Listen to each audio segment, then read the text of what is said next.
Hello student, कैसे हैं। YouTube channel में आपका स्वागत है। आज हम कक्षा 10वीं एनसीईआरटी का प्रश्नावली 1.3 अध्ययन करेंगे। इसके पहले हम क्रम से वीडियो बना के रखे हुए हैं, प्लेलिस्ट में आप जाके देख लीजिए। अगर आप हमारे चैनल को सब्सक्राइब नहीं किए तो सब्सक्राइब करिए, साथ ही हमारे वीडियो को लाइक करिए। तो चलिए 1.3 का तीसरा क्वेश्चन हल करते हैं। तीसरा क्वेश्चन है हमारा, सिद्ध कीजिए कि निम्नलिखित संख्याएँ अपरिमेय हैं। जो हमारा एक क्वेश्चन दिया हुआ है, पहला क्वेश्चन है 1/√2, दूसरा क्वेश्चन है हमारा 7√5 और तीसरा क्वेश्चन है 6+√2। तो इनको हमें ऐसा प्रूव करना है कि ये जो संख्याएं दिए हुए हैं ये कौन सी संख्याएं हैं, अपरिमेय संख्या। तो इनको अपरिमेय संख्या प्रूव करने के लिए इनके हमें अपोजिट मानना पड़ता है। अपोजिट का मतलब इसके उल्टा। तो चलिए देख लेते हैं इसको किस तरह हल करेंगे। तो यहाँ पे लिखेंगे हल, माना 1/√2 परिमेय संख्या है। पहला क्वेश्चन था हमारा 1/√2, इसको हमें अपरिमेय संख्या प्रूव करने के लिए इसके अपोजिट मानना पड़ेगा और लिखना पड़ेगा यहाँ पे, माना 1/√2 परिमेय संख्या। परिमेय संख्या को हम किस रूप में व्यक्त करते हैं, P/Q के रूप में। तो चलिए इसको P/Q के रूप में लिखेंगे। देखिए किस तरह हो जाएगा। ये हो जाएगा 1/√2 इक्वल में हो जाएगा P/Q। यानी कि जो हमारा परिमेय संख्या होता है, परिमेय संख्या को हम P/Q के रूप में व्यक्त करते हैं। जब हम P/Q के रूप में व्यक्त करते हैं तो देखिए यहाँ पे जो हमारा P और Q होता है, तो यहाँ लिखेंगे जहाँ P और Q सह अभाज्य पूर्णांक है तथा Q ≠ 0। ये देखिए, तो यहाँ पे हम लिखेंगे जहाँ P और Q सह अभाज्य पूर्णांक है तथा Q ≠ 0। तो ये जो हमारा P और Q सह अभाज्य का मतलब होता है कि जब कोई संख्या रहती है उसका गुणनखंड एक या स्वयं के अतिरिक्त दूसरा कोई गुणनखंड नहीं होता है, तो उसे हम कहते हैं सहअभाज्य पूर्णांक। जैसे कि हमारा ये P है तो P का गुणनखंड 1 है, या कि फिर इसका गुणनखंड क्या होगा, PE होगा। तो मतलब ऐसे संख्याओं को हम सहअभाज्य पूर्णांक कहते हैं। तो देखिए इसको आगे हल किस तरह करेंगे। तो इसको हम दो तरीके से यहाँ से हल कर सकते हैं, या तो इसमें बर कर दें या कि फिर हर का परिमेयकरण कर दें। तो जो आसान तरीका है उसको हम लेकर चलेंगे, तो इसका हर का परिमेयकरण कर देते हैं। तो देखिए यहाँ पे हमारा 1/√2, तो यानी कि इसका जब का हम हर का परिमेयकरण करेंगे तो √2 का अंश में भी गुणा होगा और √2 का हर में भी गुणा होगा। तो इक्वल में क्या हो जाएगा, देखिए इक्वल हो जाएगा P/Q। तो √2 का जब हम 1 के साथ गुणा करेंगे तो ये हो जाएगा √2, और यहाँ पे देखिए √2 और √2 का गुणा करेंगे तो हमको प्राप्त होगा √4, और जब √4 प्राप्त होगा तो √4 का वर्गमूल होता है 2। तो यहाँ पे आ जाएगा √2/2 इक्वल में हो जाएगा P/Q। अब देखिए √2 इसके पहले हम सिद्ध कर चुके हैं कि √2 जो हमारा होता है अपरिमेय संख्या होता है। तो इसको प्रूव करने के लिए 2 को हम पक्षांतर करेंगे, तो ये बटे में है यानी भाग में है। जब हम दूसरे पक्ष में ले जाएंगे तो ये भाग वाला किस में चला जाएगा, गुणा में। देखिए किस तरह हल करेंगे इसको। तो ये हो जाएगा √2 इक्वल, ये 2 का गुणा P के साथ हो जाएगा तो ये हो जाएगा 2P/Q। तो यहाँ पे देखिए जो हमारा P और Q है पूर्णांक है, तो यहाँ पे लिखेंगे जहां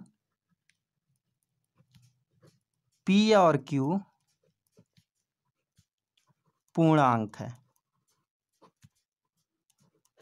जहां P और Q पूर्णांक है इसलिए 2P/Q एक परिमेय संख्या है।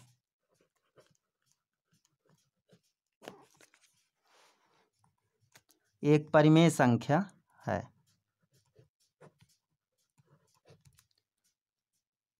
परंतु हम जानते हैं कि देखिए जहाँ ये हमारा जो P और Q था पूर्णांक संख्या, जब यह पूर्णांक संख्या है तो ये जो 2P/Q है ये कौन सी संख्या होगी, परिमेय संख्या होगा। लेकिन किंतु इसके पहले हम √2 को सिद्ध कर चुके हैं कि जो हमारा रूट 2 है एक कौन सी संख्या, यानी जिसमें भी रूट लगा रहता है वो कौन सी संख्याएं कहलाती हैं, अपरिमेय संख्या। तो यहाँ पे देखिए किस तरह लिखेंगे, परंतु हम जानते हैं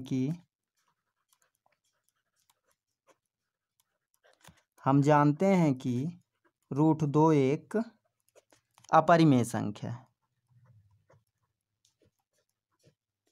अपरिमेय संख्या है। जब रूट 2 अपरिमेय संख्या है तो इसके इक्वल में कितना है, 2p/q, यानी ये भी एक कौन सी संख्या होगी, अपरिमेय संख्या। तो यानी कि यहाँ पे हम लिखेंगे अतः 1/√2 एक अपरिमेय संख्या है। ये इस तरह इसको हल करना था, एकदम सीजी है, देख लीजिए। 1/√2 था, इसको हम अपरिमेय संख्या प्रूव करने के लिए इसको उल्टा मानेंगे, यानी कि परिमेय संख्या मानेंगे। तो यहाँ पे लिखेंगे माना 1/√2 एक परिमेय संख्या। जब परिमेय संख्या मानते हैं तो इसको परिमेय संख्या को हम किस रूप में व्यक्त करते हैं, p/q के रूप में। तो यानी कि जब हम इसको p/q के रूप में मानेंगे तो इक्वल में हो जाएगा। यहाँ से दो तरीके से हल कर सकते हैं, या तो इसमें वर्ग कर दें या तो फिर हर का परिमेयकरण। तो यहाँ हमने हर का परिमेयकरण करके हल किया हुआ है, देख लीजिए, एकदम से आसान है।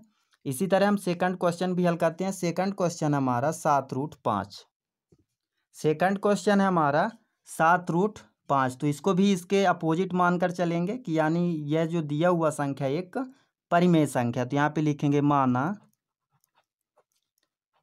7√5 एक परिमेय संख्या है, एक परिमेय संख्या है। तो जब हम इसके अपोजिट इसको मानते हैं कि जो 7√5 है कौन सी संख्या है, परिमेय संख्या। तो जब परिमेय संख्या है तो परिमेय संख्या को हम किस रूप में व्यक्त करते हैं, p/q के रूप में। तो ये हो जाएगा 7√5 इक्वल में हो जाएगा p/q, और p और q जो होता है सहअभाज्य पूर्णांक संख्या होती है। तो यहाँ पे लिखना पड़ेगा जहाँ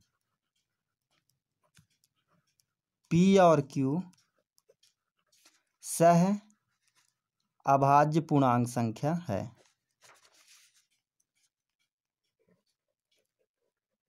पूर्णांक संख्या है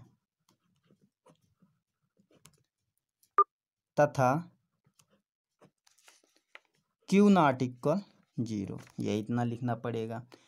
सहअभाज्य का मतलब आप जान ही चुके हैं कि ऐसी संख्या जिसका गुणनखंड एक या स्वयं के अतिरिक्त तीसरा नहीं होता है, उसे हम क्या कहते हैं, सहअभाज्य पूर्णांक। तो चलिए यहाँ पे देखिए 7√5 इक्वल में क्या है, p/q।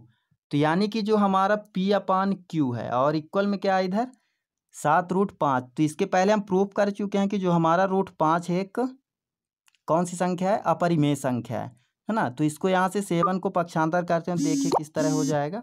तो ये हो जाएगा √5 इक्वल में हो जाएगा, ये गुणा में है, जब गुणा वाले को दूसरे पक्ष में ले जाएंगे तो किस में जाएगा, अपान में, यानी बटे में आएगा। तो ये हो जाएगा p/7q। ये इसके पहले हम हल कर चुके हैं। √5 कौन सी संख्या है, हमारा अपरिमेय संख्या। तो ये हमारा जो p और q है कौन सी संख्या होगी, पूर्णांक है। तो यहाँ पे लिखेंगे जहाँ p और q, जहाँ p और q पूर्णांक हैं,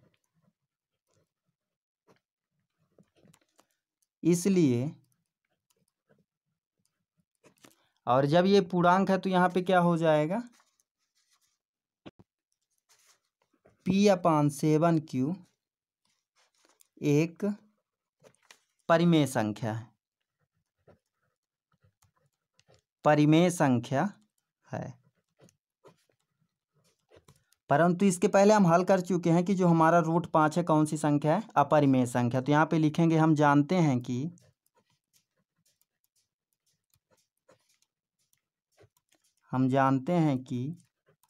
√5 एक अपरिमेय संख्या है, अपरिमेय संख्या है। और जब √5 अपरिमेय संख्या है तो इसके इक्वल में जो है ये भी कौन सी संख्या होगी, अपरिमेय संख्या होगी। अतः इसको हम किसको लेकर प्रूव किए थे, 7√5, यानी ये कौन सी संख्या हो गई? अपरिमेय संख्या। तो यहाँ पे लिखेंगे अतः 7√5 एक अपरिमेय संख्या है, एक अपरिमेय संख्या है। इस तरह इसको भी हल करना है। इसी तरह हमारा तीसरा क्वेश्चन है। तीसरा क्वेश्चन है हमारा 6+√2। सेम उसी तरह हल करना है, इसको भी अपोजिट मानकर चलना है। तो इसको भी देखिए हल कर लेते हैं, एकदम से सरल और आसान है। तीसरा क्वेश्चन है हमारा 6+√2। इसको भी हमको प्रूव करना है कि ये जो संख्या है कौन सी संख्या है? अपरिमेय संख्या। तो इसको अपरिमेय संख्या प्रूव करने के लिए इसको हम कौन सी संख्या मानेंगे? पहले परिमेय संख्या। तो यहाँ पे लिखेंगे हल, माना 6+√2 एक परिमेय संख्या है, परिमेय संख्या है। तो ये जो 6+√2 एक परिमेय संख्या है, तो परिमेय संख्या को हम किस रूप में व्यक्त करते हैं? P/Q के रूप में। तो यहाँ पे हमको लिखना पड़ेगा 6, यानी 6+√2 इक्वल में हो जाएगा P/Q। जब यह P/Q होगा तो यहाँ पे लिखना पड़ेगा जहाँ P और Q सहअभाज्य पूर्णांक हैं और Q ≠ 0। यानी कि जो ये P और Q है कौन सी संख्या है? सहअभाज्य पूर्णांक है। इसका P और यह कि फिर दूसरा गुणनखंड 1 होगा, यानी कि इस जो संख्या दिया हुआ है यहाँ पे P और Q, इसका दूसरा कोई गुणनखंड नहीं, या तो स्वयं है या कि फिर 1 है। तो ऐसी संख्याओं को हम कहते हैं सहअभाज्य पूर्णांक। तो यहाँ पे लिखना पड़ेगा जहाँ P और Q कौन सी संख्या है? सहअभाज्य पूर्णांक है और Q ≠ 0। तो इसको हल करने के लिए देखिए जो हमारा 6 है, 6 को हम इधर पक्षांतर कर देंगे। तो ये 6 किस में है? प्लस में। तो प्लस वाले को दूसरे पक्ष में ले जाएंगे तो किस में जाएगा? माइनस में। तो ये हो जाएगा √2 इक्वल P/Q -6। इसको हल करने के लिए इसका एलसीएम लेंगे तो ये देखिए √2 इक्वल हो जाएगा Q। फिर यहाँ पे आ जाएगा P माइनस, इसका एलसीएम के साथ गुणा हो जाएगा तो ये कितना हो जाएगा? 6Q। और इसके पहले हम हल कर चुके हैं। √2 हमारी कौन सी संख्या है? ये अपरिमेय संख्या। लेकिन ये P और Q कौन सा है? पूर्णांक, पूर्णांक संख्या। तो यहाँ पे लिखेंगे जहाँ P और Q पूर्णांक है, जहाँ P और Q पूर्णांक है। जब यह पूर्णांक है तो ये जो दिया हुआ संख्या है ये कौन सी संख्या होगा? परिमेय संख्या। तो यहाँ पे लिखना पड़ेगा इसलिए P - 6Q/Q परिमेय संख्या है।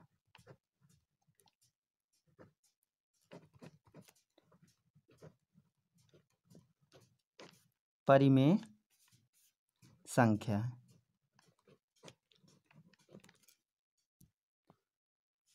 जब यह परिमेय संख्या है, लेकिन हम जानते हैं कि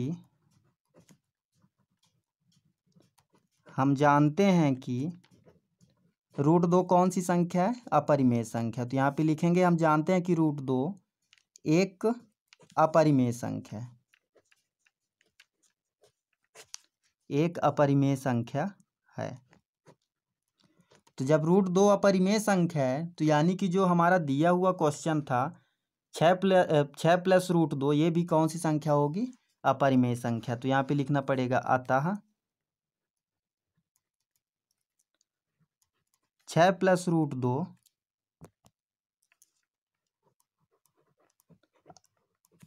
अपरिमेय संख्या है, अपरिमेय संख्या है। एकदम से आसान है, सरल है, ये क्वेश्चन बन जाएगा।